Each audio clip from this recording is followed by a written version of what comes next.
meeting men and women who were being released in this moment after heading over to something called the muster room, which is the last area that they're in before the last gray steel and plexiglass door slides open to reunite them with their families.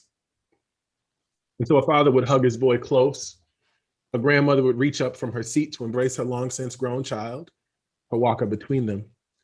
Children weren't often there, but there was always some exchange between the people released from their cages and the people who picked them up, even if they were in a hurry to leave. There'd be some intimate conversation or just a few words between each pairing, maybe a nod or a glance or eyes that dance nervously from a lover to the floor. Or maybe a parent would acknowledge how much a child had grown since the last transfer. All of it signaled their loved one was known and cared for, even if he made a mistake, even if she hadn't visited in some time. Some people made a beeline for the exit, their loved ones trailing close behind, but the relief on their faces when that last door buzz was almost always there. They had been in prison, but now they were on their way home. Taking in this scene, I almost missed Jimmy Caldwell, who walked out of the detention center alone. He showed up early and had a cup of coffee in the waiting area of the University of Michigan's Detroit Center in Midtown, where we would have our first interview. Everyone who met Jimmy commented on how nice he was. A stocky man, he appeared somehow vulnerable, hanging on your every word as if it mattered in some profound way. And while he looked at you directly when he talked, he never made eye contact.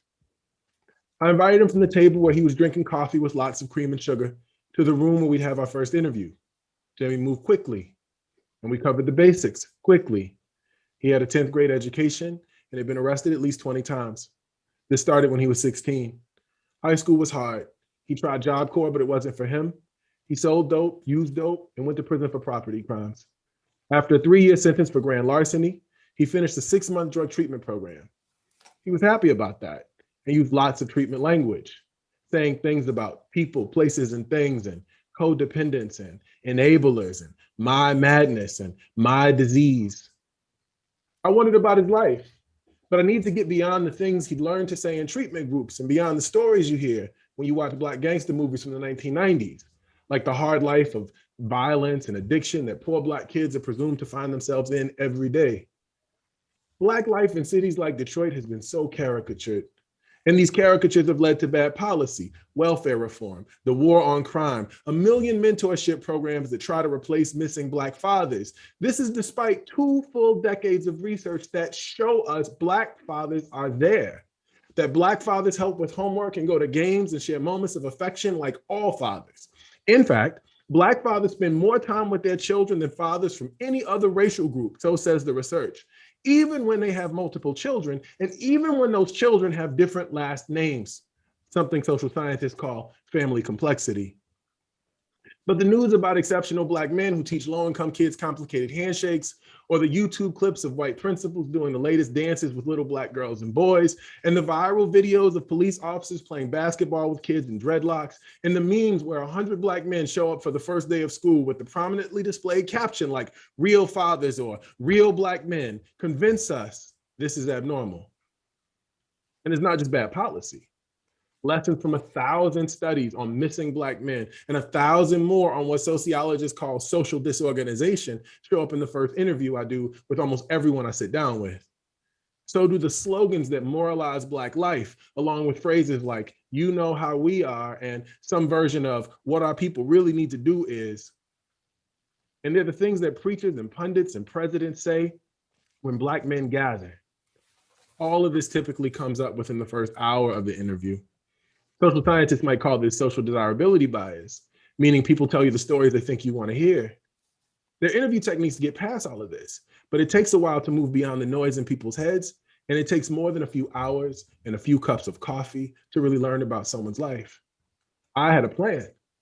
I would ask Jimmy about his family and about what it was like for him to grow up on the east side of Detroit. I'd ask him about how the city had changed since his last time locked up, and I'd ask what it was like for him to come home. I'm the only boy, he said quickly, confidently. He had 4 sisters. When I asked where he was in the pecking order, he sat up in his chair laughing. "I'm the baby." "You're the baby?" I said, thinking I knew what he meant. When I told him, "I'm the baby too," we laughed together, loudly, 2 middle-aged men sitting in an office in Midtown, decades removed from our childhoods, thinking about some pleasant thing from so long ago. But Jimmy stopped laughing abruptly. I was surprised by how quiet he got and how quickly the mood changed. He wiped his eyes, sighed, leaned his head on his hand. So he took a long pause. Tears started to stream down his cheeks. I was kind of spoiled. I pretty much got everything I wanted. 30 seconds of silence. Jimmy was full on crying now, no longer bothering to wipe his face. His dim brown eyes red and full, his voice soft and broken, he went on. So when crack came, it was a lot of disappointment, I being the only boy. Is that why you're upset, I asked? What a dumb question. I didn't really know what to say. There was a grown man crying in my office. So I handed him the box of tissues we kept for times like this and sat with him in silence. It's not where I want to be right now, he whimpered for a while. My sisters, they getting there. It's getting there, you know. I wanted to know more. He told me his sisters had helped raise him, that they were close growing up. He wanted to keep it that way, but that's not how it turned out. Everybody kind of looked up to me, he explained, back to wiping the sides of his face. Like I said, it was a lot of disappointment. Time after time, they give me the benefit of the doubt. Basically, I shit on them. What about your parents, I asked, trying to find my bearings. Well, my father, he was married, but he wasn't married to my mom. I got 4 sisters, Jimmy said, explaining they were his half-sisters. That is, they were not all his father's biological children. His mother had children from previous relationships, and his father had a family of his own. He took care of 2 families, Jimmy said. He treated all my sisters like they were his. He'd go home, but I seen my daddy every day. Were you close, I asked? Yeah, we was close at the time, he said. Jimmy's father died when Jimmy was young, cancer. He was 82 or 83.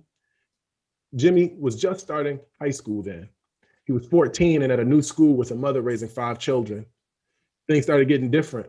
I don't know if it was because my mother didn't really know how to raise a boy. I was a baby, so if I want it, I'm gonna tell my daddy and I get it, he said. But after my father died, I stopped getting all the perks, Jimmy said. Jimmy's father was an auto worker at a time when people still had pensions. His mother made Jimmy and his 4 sisters take their dead father's last name to ensure they would be taken care of financially, in Jimmy's words. And there were no more perks other than a few $100s that came in the mail each month from the Social Security office. And that went to Jimmy's mother.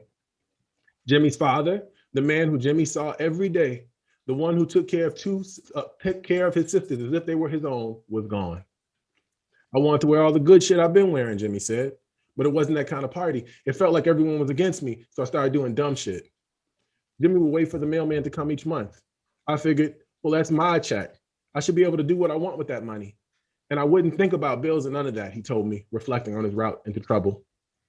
This was the reasoning of a 14-year-old boy, one who didn't realize that the mailman was delivering his check, or that the place where his father developed cancer might have some responsibility toward his family.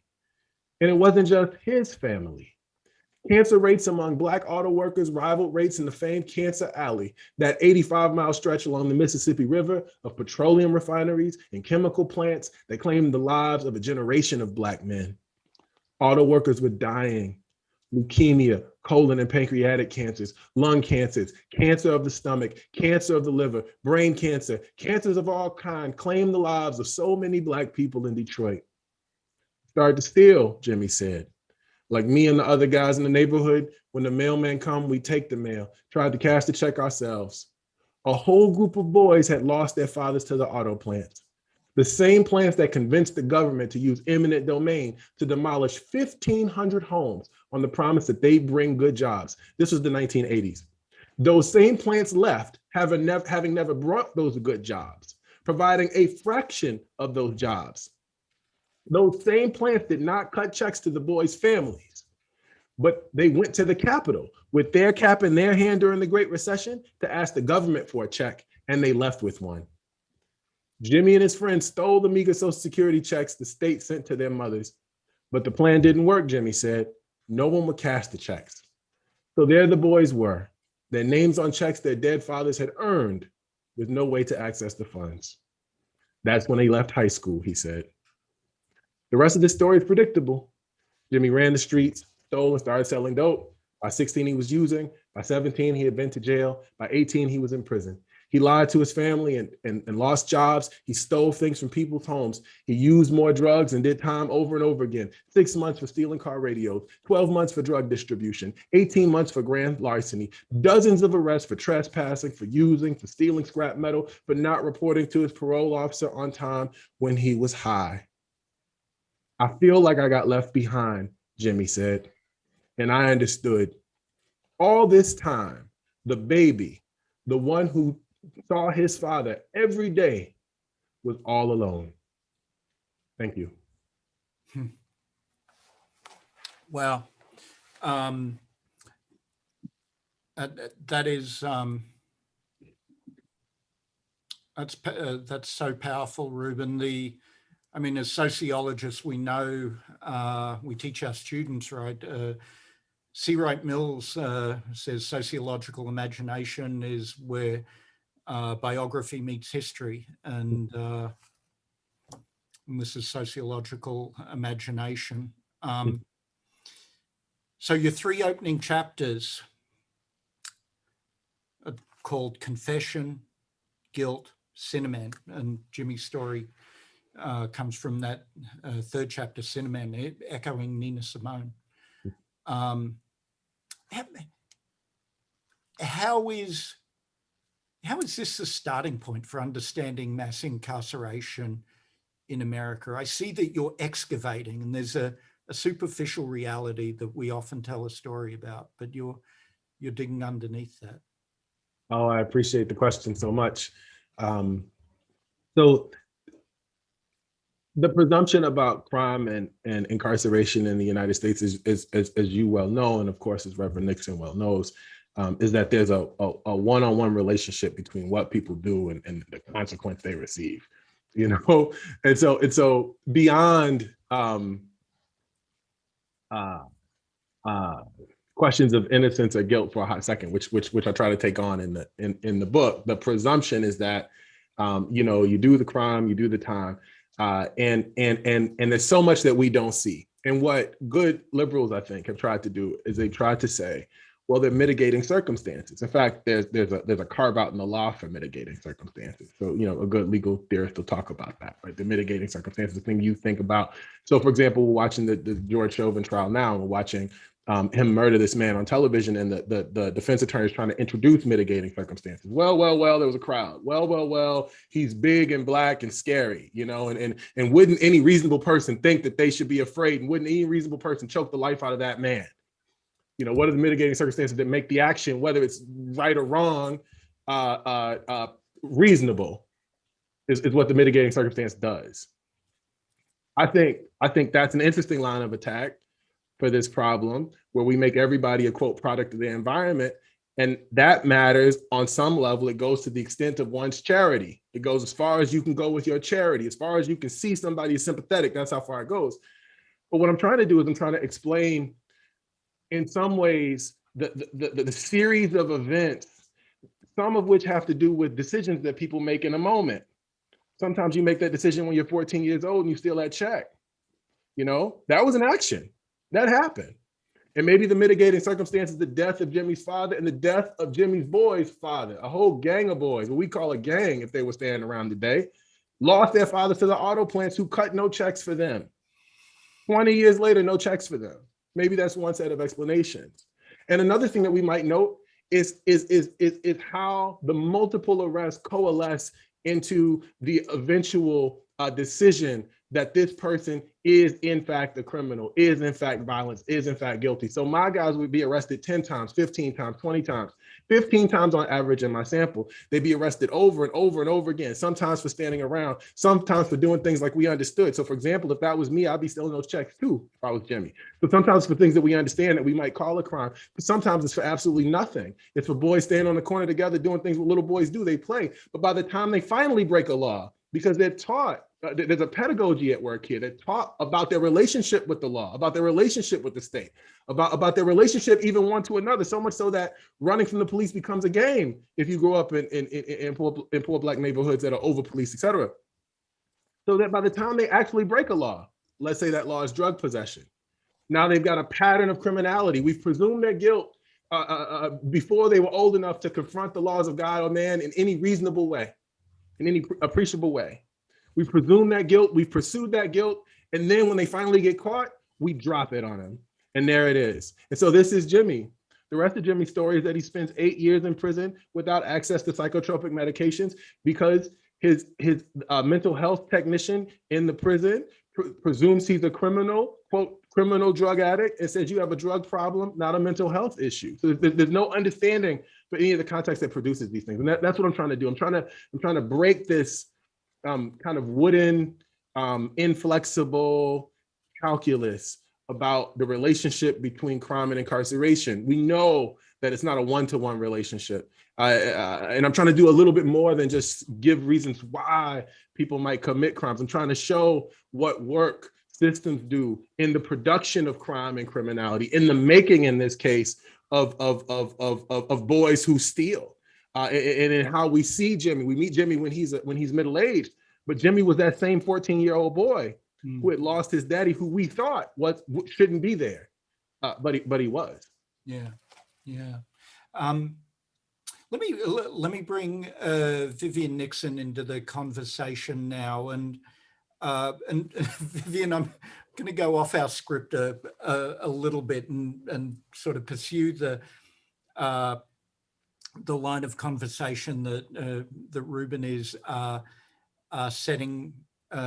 setting up for us here, and one of the things I hear him saying is that both the system and sometimes liberal analysis sort of trades in a black and white moral universe in which people are either good or bad, and in political disagreement we're wrestling over who's good and who's bad.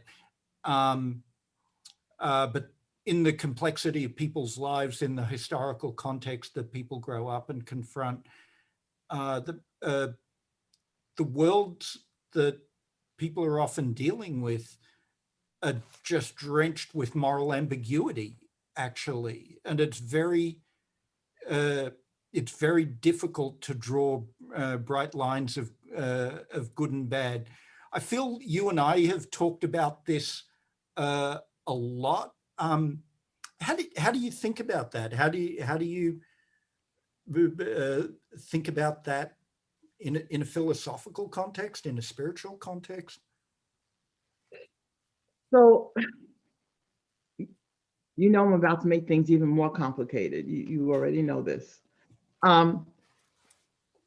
So not only do we tend to view individuals as good and bad, we tend to look at history as binary in the same way, and to leap to conclusions that either swing all the way in one direction or the other. So there's the complexity of the ally, the liberal ally, who blames everything on systemic racism and structural inequality, and the only thing that we can do is blame everything on the system, and no individual has any individual responsibility, when in fact the people that I know who have been involved in the justice system often want to, in real dialogue, when real dialogue is allowed to happen, want to take some form of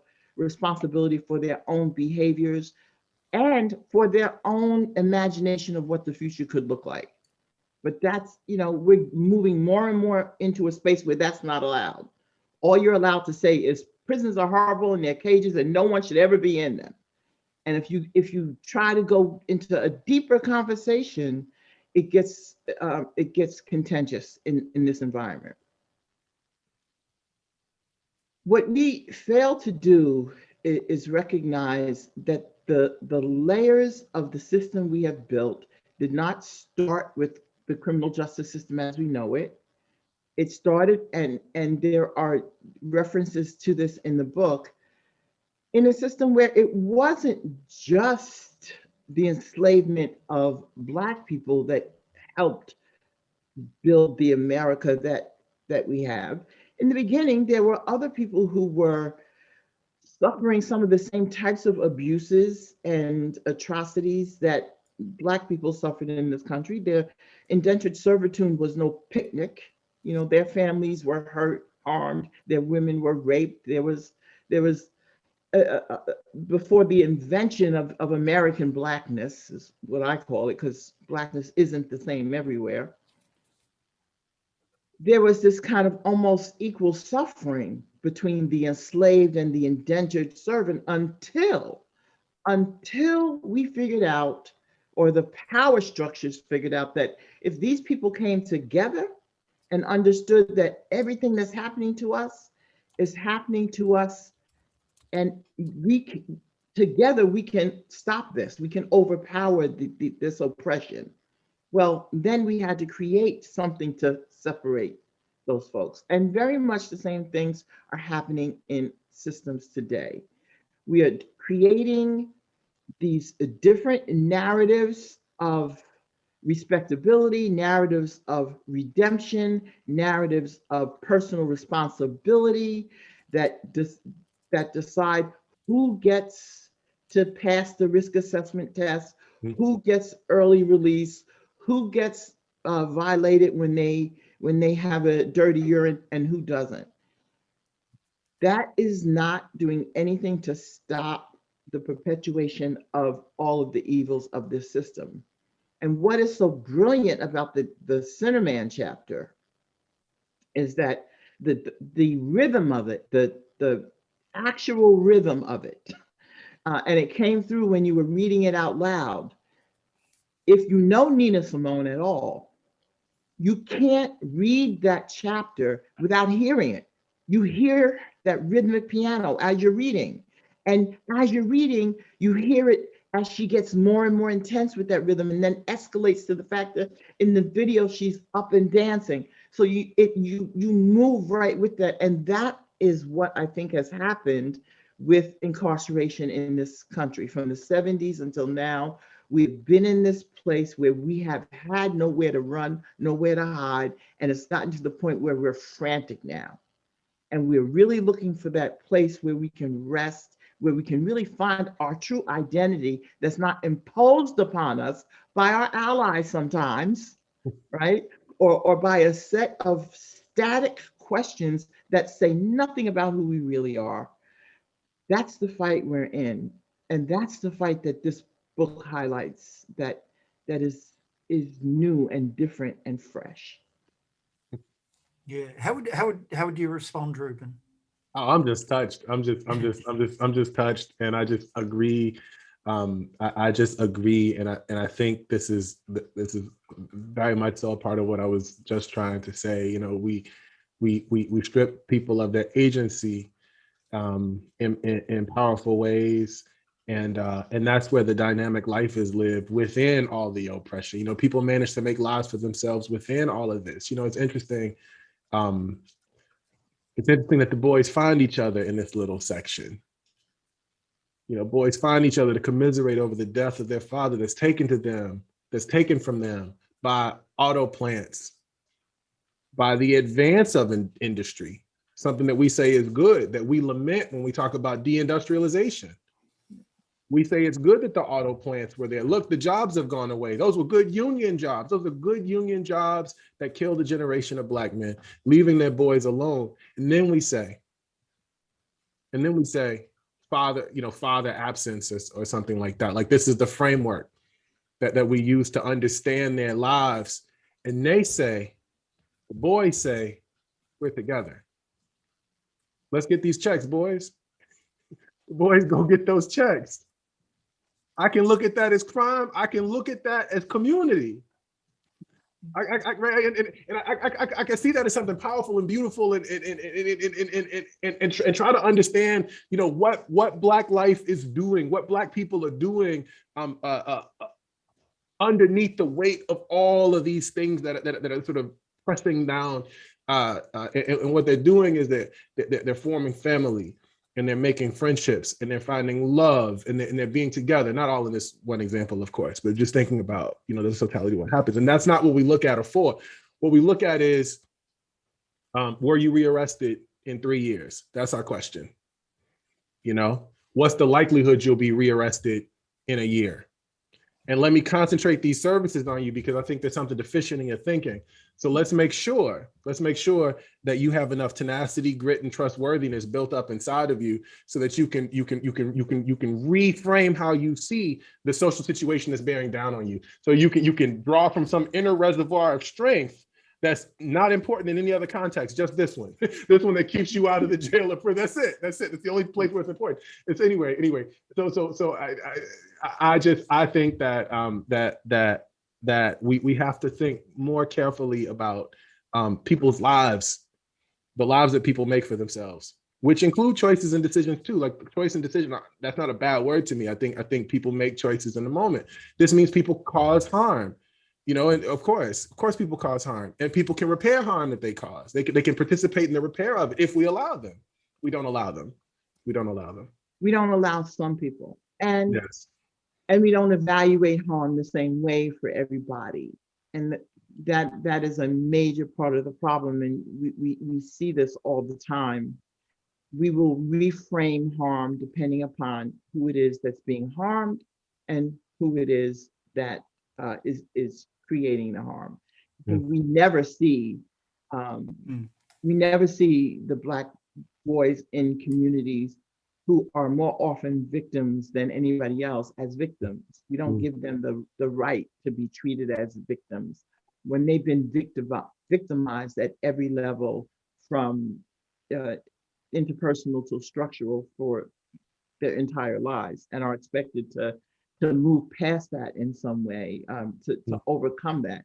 And what many of the programs that we've done over time, including the Second Chance program, which, it was $165 million to solve the problems of 2.4 million people who were coming out of prisons. And that's about, I used to talk about this all the time, so I know the math. It's $68 per person. Okay. So if the Second Chance Act was supposed to solve this, they underestimated what the cost is to rebuild a life after incarceration, because so much is stripped away. And it's what is stripped away is so much more than the ability to earn a job. And what we built was a system that said, I think we're trying to break out of that. But from 2004, when Bush stood at that podium in the State of the Union and said, America is the land of second chances, all the way until recently, we built programs that said, if we can just get you to behave a little better, we will get you a job, you will have a place to live, and you will be okay. No one ever talked about the type of transformation that really changes people's lives. Because what we were trying to do is to get people in a condition, and this is a little bit redundant of what Reuben just said, we want you to be able to tolerate the conditions that we created for you to live in. We want to give you the skills to tolerate that. But we do not want to give you the power to change it.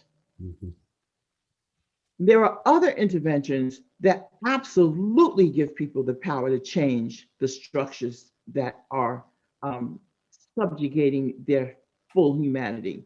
And those are the solutions we need to be focused on. And there are real reasons why we're not focused on them. So one direction this conversation makes me think about, I'm sort of hearing this as a conversation about the sources of community, of social solidarity among people, and mass incarceration is just enormously destructive of community and social solidarity. The prison itself is a literal embodiment of segregation and separation from the community, and the effects that flow from that, the afterlife that Reuben talks about, echoes over the life course, echoes across communities, and so the thing I'm thinking about, right, and this is sort of going back to where you started, Vivian. Sort of think, what lessons can we take from the analysis that Reuben provides of people coming home from prison to think about our politics? That's how I heard your comment, Vivian, and so in thinking about this project of rebuilding social solidarity or building social solidarity, establishing community, so far, right, in the correctional perspective, all our focus is on the person who's been incarcerated, and they have the burden to find their place. You could take another view. The work of social solidarity has to be done by the community to create a place for the person who has been incarcerated. So sort of thinking about our politics, what does that look like, right? Who are the allies in that project, right, where the thing that has to change is not the person who has been incarcerated, has done what they've done in their life, but the society to be a welcoming home for someone who perhaps has harmed come into conflict with their community. What politics, what are the implications for our politics, I suppose? So I put that to both of you. Mm-hmm. Mm-hmm. Well, in the book, so my dear brother, I know this is also Vivian's dear brother, Ronald Simpson Bay, forces us to wrestle with what it means to make a place where people belong. And that's the place I come down to in the book, a place of belonging. So the problem is, I argue, a problem with citizenship, because citizenship is a political community. Citizenship is a community where people belong, where they have things to do, where they do them together, but where power flows in a particular kind of way. And mass incarceration routes people into an alternate kind of track of that. And so what we've done is we've cut people off. We've broken associations. You know, Daniel Ellen, of course, is thinking and writing about this right now, and talking about it publicly.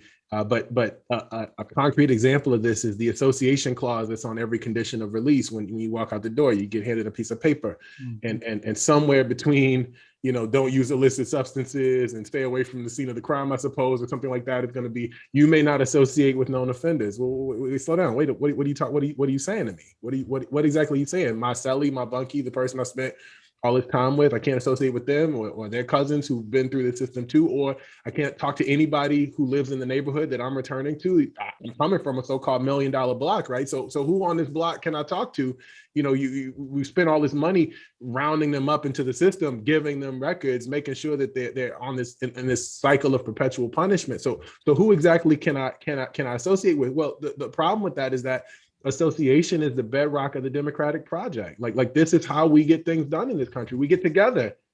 We figure out a project together that affect that. We have some likeness too, by the way. We see this in jury selection. Most states saying that you can't sit on a jury if you've got a criminal record. This means I'll never go before a so-called jury of my peers, because no one really understands what it's like to sit in a cage. Nobody knows that. Nobody understands it. Nobody knows what it's like to turn your life around once you do it. These are all the millions of ways, the millions of details, so says James Baldwin, that spell out to us that we are worthless human beings. But to take that metaphor, it's the millions of ways that we make it so that people have no place in the social world. And so the politics is a politic that wouldn't do harm. The politics is a politic of hospitality, of inviting in, of welcome, as you say. So what would it mean? What would it mean for us to think about in what ways might we prepare the worlds of work to receive somebody with a criminal record? In what ways might we prepare our housing markets? I'm thinking about material needs right now: food, clothing, and shelter. In what ways might we prepare the purveyors of one's material needs to be welcoming for people who need those things, for people with criminal records who we've locked out. In other words, what if we operated from a framework of hospitality? This is the politic of welcome, of bringing in, of caring for, of nurture, of thriving even, making sure you have what you need, not just to get by, to eke by from day to day, not just minimum wage job that the boss can fire you here or there, not absent of labor market protections like everybody else just because you're lucky to get the job. Certainly not a politic of 19,000 labor market restrictions like we have right now, but one of welcome, one of hospitality, one of thriving, one of making a place, one of community, one of embrace, even for people who perhaps we're afraid of. What if we took that on as an ethical commitment? This is why Ronald brings me to this place at the end of the book. You know, Ronald can tell his own story, but a part of that story is Ronald suffered a loss in his family. His child is taken from him, and he advocates for the person who took his child from him, because that person was a minor, not because he loved that kid, but because he thought everybody deserves a place in this world. You know, he can tell his own story, and he tells it much more powerfully than I do. But that's the framework. It's an ethic of care, an ethic of hospitality, a commitment to human thriving, a commitment one to another. That for me is the politic. Yeah. Yeah, and there's levels of, so there's the individual politic of the freedom to have your own ideas about the way you want to develop your identity and find your place of redemption, whatever that means to you. There's the interpersonal politic, because it is a kind of death, as you say in the book. It is a social death, but it's also a civic death, and a relational death. And I'll give a couple of really concrete examples. The way in which it is this death of personal identity is people make assumptions about what success ought to look like. It looks like you completed the program, you got your certificate, you are successful, you're okay. Or it looks like you soar like Ronald Simpson Bay, right? And you become a national leader and a national spokesperson. Or you soar. I knew this was going to get to me. You soar like a Vivian Nixon, and you run a successful program helping hundreds of women get college degrees who are all very successful now and doing things to help other women. And you're writing a book, and and you have your MFA, and on the outside, it's like, well, you see, it can be done. We can give people back an identity in which they find acceptance in this world, and they feel okay, and they no longer feel like they have to live in an economy of favors. But that's not true, because it never goes away. In this very moment, just like the guys in Emmaus house might have felt sometimes when passers-by were coming by to look at the program, they felt caged again. They felt as if they were in a zoo being looked at and examined to see, is this what works? There are moments when I can be on a Zoom just like that and feel just like that. 21 years later, with an MFA from Columbia. This is the level that our allies don't understand. That when I get to this point in my life with this level of success, there are things you can still say as an ally that hurt me, because if my opinion differs from yours and I get lumped in with those elitists or those reformists because I have not yet fully developed my own language of abolition yet, that hurts me, because there's something different going on the inside of me, because I'm living the afterlife of incarceration and not the same life you're living. Mm, mm. Yeah. How do we transcend that, Vivian? There's only one way, and it's hard. It's not easy. We do not easily exist for long periods of time in a space of vulnerability. You know, we approach it and then we run like hell. And I remember a moment, I was in the Square One executive session, and my first attempt at writing a paper was really bad. I mean, the ideas weren't bad, the writing was horrible. The structure was bad. It wasn't clear. I knew that. And when I presented the paper and got the feedback, everyone was extremely kind. But internally, I felt like such a complete failure. I felt there was no one I could share that with. How difficult that moment was for me. But the next day, I walked up to, I think it was Anamika. It was either Anamika or Catherine or both together. And they asked me how I was doing the day after I had presented the paper. And I just broke down and cried. And in that moment, they did exactly the right thing. They neither rushed to try to console me, nor did they appear uncomfortable about it. They just let it happen. And then we moved on. And then, you know, I continue to redraft that very same paper until one day it'll be what I want it to be.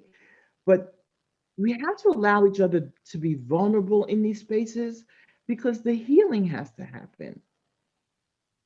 I believe that if those of us who are on that real path to full citizenship, to full inclusion of our society post incarceration, are allowed to heal in ways that develop our true identity and bring our true gifts to the world, there's no end to the coalition of power we can bring to this country in terms of changing the entire way we view policing, the way we view public safety, and the way we treat each other based on the myth of white supremacy. But I think that healing has to happen. Yeah. Mhm. Yeah. We have a question on the Q&A board that asks about the narrative of our national history. And I often think about that question in the context of the political conversation that we're having. Are there the resources in our national narrative? Are there the symbolic and conceptual tools that provide space to talk in the way that Vivian is talking about, that can accommodate healing, provide space for healing, reckon with a history of enslavement and dehumanization? Do we have that in our history? Is the future that we're talking about, is that imaginable given the history that we have, given the national narrative about our history? I think that there's at every moment of at every moment of state violence, there have been people writing about, speaking up about, singing against, doing poetry, doing research at great risk to themselves at every moment. So no, the narrative is bogus. Like the narrative is a narrative of innocence and perfection, like perfecting the union, you know, like moving. It's bogus. Like anybody who's paying any attention, anybody who pays any attention to their own stuff, you could even have like a white immigrant story and ask yourself that question. you don't have to be Black, formerly incarcerated, Asian American right now, right? Who are getting who are being who we're just recognizing the violence that they've been facing for decades and decades and decades and years and years and years, centuries since they've been here. You know, a violence that we're starting to recognize finally, paying attention to. You could ask any you don't even have to be Native American, Indigenous American who die at greater rates than even Black people at the hands of police, but we don't talk about that one bit at all because we've literally put them on reservations and in the reservation of our imagination, shelved somewhere away, distant. But there have been people from all these communities at every moment, at every moment in history, at every moment of state violence that have been speaking up, out, and against. And those are tools that we can use to help unseat this narrative of innocence, this logic of progress. You know, and there's a radical doubt that they maintain, and there's a closeness to their own experiences, to the experiences of their people, and to the experiences of the people that they care for, that shows up in that work. And we should call on that work, especially in this moment. We have to elevate that work. And to be fair, in the last 3 or 4, maybe even 5 years, there have been really people who have a lot of resources who are willing to do that. But I think there's room for even more of a lessening of the reins of how those resources are used. Like, really let go of the reins and let people do whatever it is they need to do to dispense of that rage. And it may, for some people, it will come out in being involved in every rally in the street whenever police brutality rears its ugly head. It will be in the writing of some people. It will be in the visual art of some people. It will be in rebellions that look more radical to us than some people are comfortable with. It will be in creating a long-term vision of complete abolition for some people. Whatever that looks like, our allies need to say, if that is what is going to free you to imagine the world and help us imagine the world where you feel truly liberated, then that's what you should do. But instead, we come up with prescriptions. Vivian, if it's okay, I would love to go back to a point that you raised earlier about vulnerability. I think that's so right, and I think the vulnerability cuts both ways. So to people in power or whatever, there's a requirement of a kind of vulnerability. Things might not shake out the way you think it's going to shake out with your purse strings. You know, you might not get the outcome exactly. This is your point, right? Like loosening the reins. It requires a kind of vulnerability for people who've been harmed. It requires a hospitality, welcome, requires a commitment to a particular kind of vulnerability. It is possible that one could be harmed again. People are harmed every day. It is possible that one could be harmed again. To the person who's trying to change, it requires a kind of vulnerability to do this introspection stuff. But the issue that we have, and the reason why I think we fail so often, is because we only require this level of vulnerability from people who we're afraid of. We don't require it from anybody else. We certainly don't require it from people in power. And this is why these writers in these artists and these scholars, sometimes every once in a while you get a good scholar, every once in a while blue moon. There's plenty of good scholars. I'm cracking jokes, but like these folks who are students who are paying attention to the moment, you know, they're giving us the tools, but it requires a kind of vulnerability to accept it, to accept the critique. You know, anyway. Yeah. Where are we at right now, do you think? I mean, it seems where there's so much we're sort of in this historically ambivalent time where,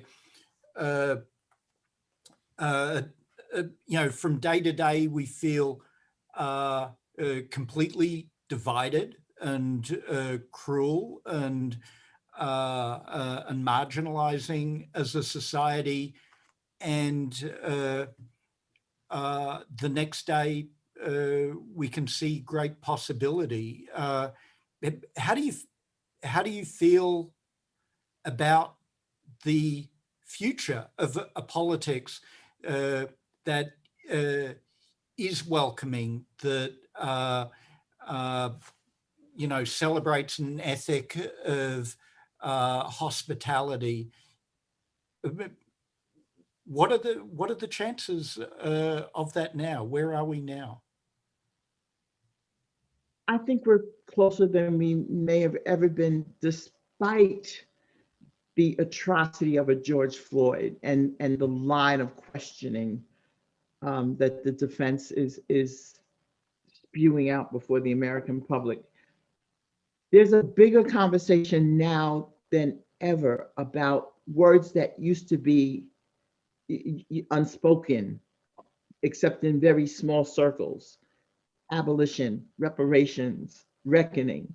Those words can be heard and seen and felt all over. And if we can just figure out that can look different ways and we can all have an input into that long-term goal. I love the Marion Cava's statement that the struggle is eternal.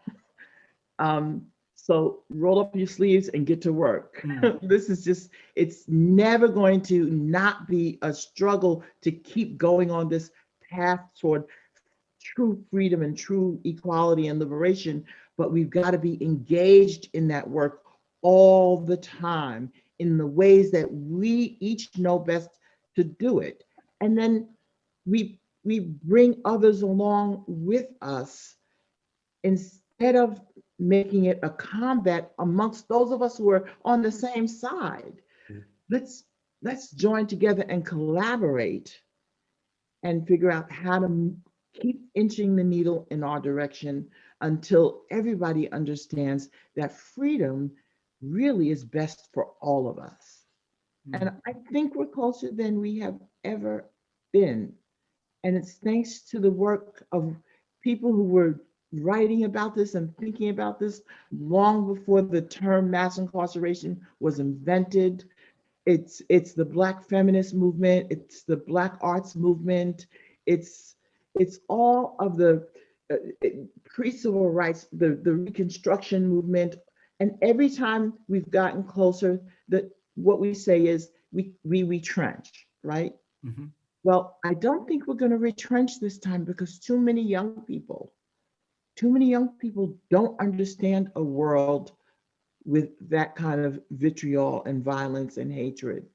And the more we can influence them with educating through curriculum, through engagement, through art, through conversation, I think we're going to win. Hope is the only antidote. Yeah, that's beautiful. As we come up to our time, Reuben, what do you think? Well, I just agree. I just agree. I think that's right. Yeah. Well, that is a beautiful note on which to end this conversation. I wish we had 3 more hours. I wish we were all in New York together so we could go out to dinner together to talk about this more. It is so wonderful to have you both in conversation around this incredible book. Let me show you the book again. It's Halfway Home by Reuben Miller. Thank you so much, Vivian Nixon. Thank you so much, Reuben Miller. Good night, everyone. Thank you for listening, and pick up a copy of Halfway Home. Thank you so much for coming. Thank you for having me. Yeah, this was a 2-hour conversation. minimum. It really was. We need a part two. We need a part